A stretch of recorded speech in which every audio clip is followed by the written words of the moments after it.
For every explorer of consciousness who has marveled at the boundless beauty of the astral planes or the profound peace of a near-death experience, there exists a parallel, often unspoken narrative. Encounters with the terrifying, the malevolent, and the draining. These experiences, be it with negative entities during astral projection or frightening NDEs, are not mere fantasies. They are consistent, documented phenomena that, when understood, can transform from sources of fear into gateways of profound empowerment. Historically, shamans from Siberian to Amazonian traditions have long described spirit worlds filled with both benevolent and malevolent beings. Ancient Tibetan Buddhist texts detail hungry ghosts and demons that test practitioners in the bardo. Even modern parapsychology, through the work of researchers like Dr. William Roll, has cataloged countless accounts of entity encounters in spontaneous out-of-body experiences. The key is to recognize that these shadows are not external monsters, but reflections of our own unintegrated fears. And mastering them is a rite of passage for any serious traveler of consciousness. Esoteric traditions and modern accounts generally categorize these beings into several types. First, there are the elementals, nature spirits that can be mischievous or hostile if provoked. Second, thought forms are creations of human emotion, like a massive fear or anger given temporary life. Third, astral parasites feed on energy, often drawn to fear or trauma. Fourth, discarnate humans are souls of the deceased who may be confused, angry, or attached. Finally, non-human intelligences are beings from other dimensions or systems, some of which may be malevolent. In medieval grimoires, these categories were often called demons or spirits, but modern research reframes them as natural phenomena of the subtle realms. Dr. David Hufford's work on the old hag phenomenon shows how sleep paralysis encounters with a crushing presence are cross-culturally consistent, suggesting a real, if misunderstood, experience. Understanding this typology is your first step. It replaces fear with knowledge, empowering you to identify what you're facing and respond appropriately. The consistency of these encounters across time and culture is striking. In ancient Egypt, the Book of the Dead describes dangerous entities in the Jewett that the soul must navigate. In the 20th century, parapsychologist Dr. Robert Monroe documented his own terrifying entity encounters during astral projection, detailing them in his book Journeys Out of the Body. More recently, the NDE research of Dr. Bruce Grayson has collected thousands of accounts, including frightening ones where individuals report hellish landscapes or oppressive beings. One well-known case is that of Mellon Thomas Benedict, who during his NDE encountered a realm of dead souls trapped in confusion. These accounts are not anomalies.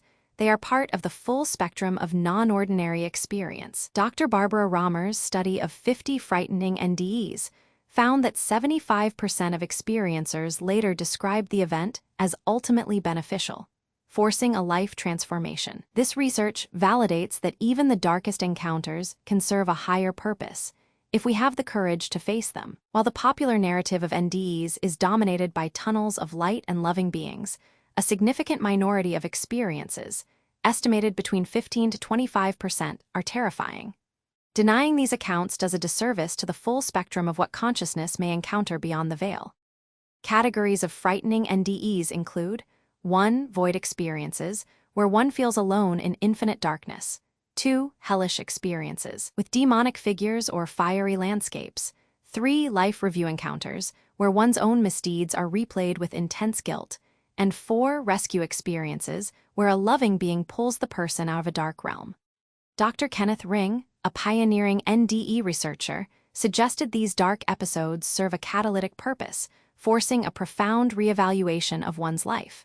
In many cases, experiencers report that the terror was a wake-up call designed to shock them into spiritual growth. If you've had such an experience, know that you are not alone, and that these encounters often lead to the most profound healing as the psyche confronts its deepest shadows. Fear is the lock, knowledge and intent are the key.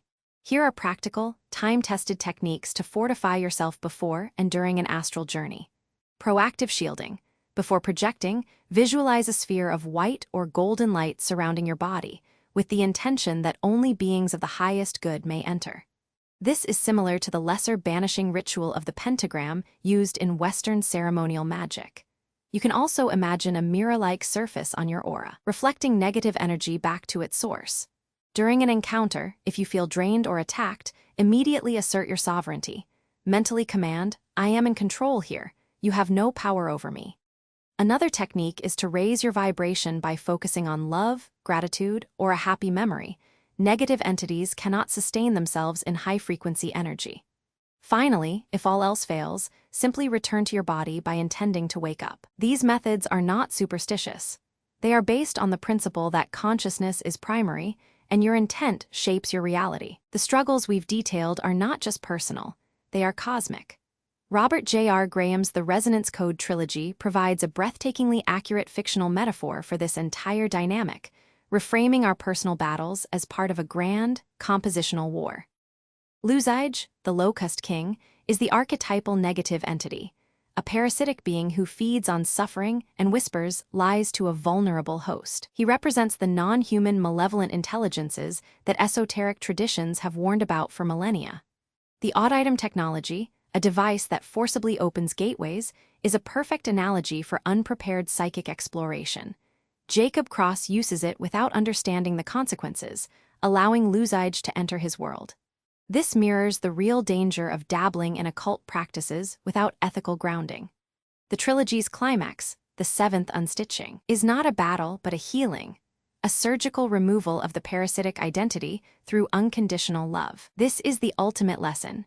The most powerful protection is not force, but the resonant frequency of your own conscious love. Your encounters with negative entities or frightening NDEs are your personal journeys. They are not signs of failure, but opportunities to perform your own unstitching, to reclaim your energy, integrate your fears, and learn to compose your reality not from a place of resistance, but from a place of resonant, creative love. The resonance code you seek to unlock is not a secret frequency for banishing demons. It is the fundamental truth that you're conscious. Loving intent is the most powerful compositional force in all of reality. In the trilogy, the heroes choose not to edit the past but to accept it and create new harmony, like using a paintbrush instead of scissors. So too must you. Instead of trying to destroy your shadow, embrace it, understand its message, and transmute its energy.